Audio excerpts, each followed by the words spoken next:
like the news, if we seen stuff on the news. Do you remember Faces of Death? Yeah, I had all the volumes. So they were they were like underground though. Yeah, that was back then, VHS, yeah. It's weak now.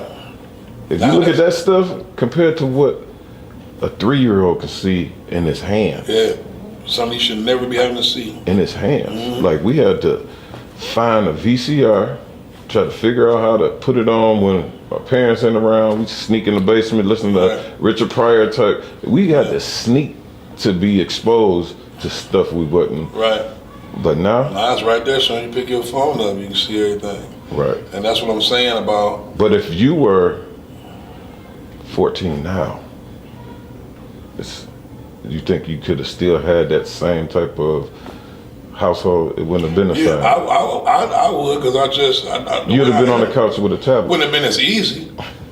You know what I'm saying? But I always was. I'm just not a follower, bro. Right. That ain't how I live. You know, even right now, there's a lot of stuff I see cats do, and they go about their way doing. I don't do that.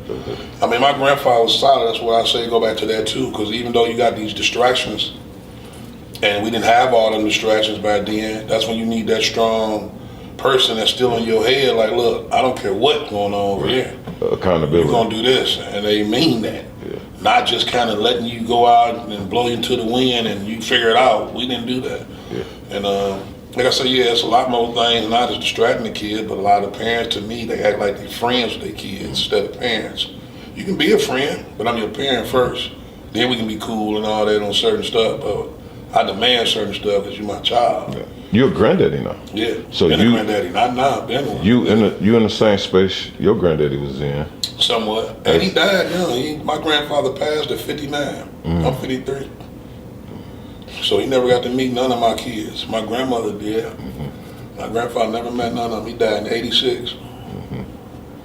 So as a grandfather, you you influencing your grandkids in a different space than he was doing it. Because we didn't have tablets, we didn't have all this stuff. Yeah, so it's just a different vibe, you know what I mean? The whole community is different. So your challenges is a little harder than his. Somewhat. Yeah, because I think community is gone.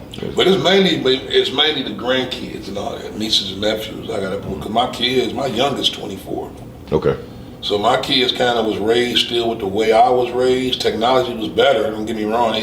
Phone stuff was out too when they was kids, but it was at a limited capacity. Now they giving out mama phone and giving, come here. Homeless people got phones. Yeah. You know what I'm saying? So,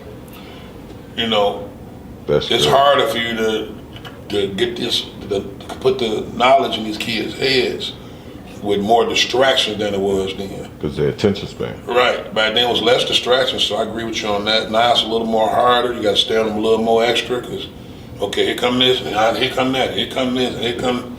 Back then we had to worry about too much of that. Like you say, certain stuff. You might see, sneak some Playboy books. Yeah. So my uncle had books. We'd go look at the Playboy books and stuff. Now you can turn on YouTube or Instagram, and girls twerking everywhere. Or you can just type in one of those. And they even nothing to go try to sneak and see. It's just right there. So you turn on. So so those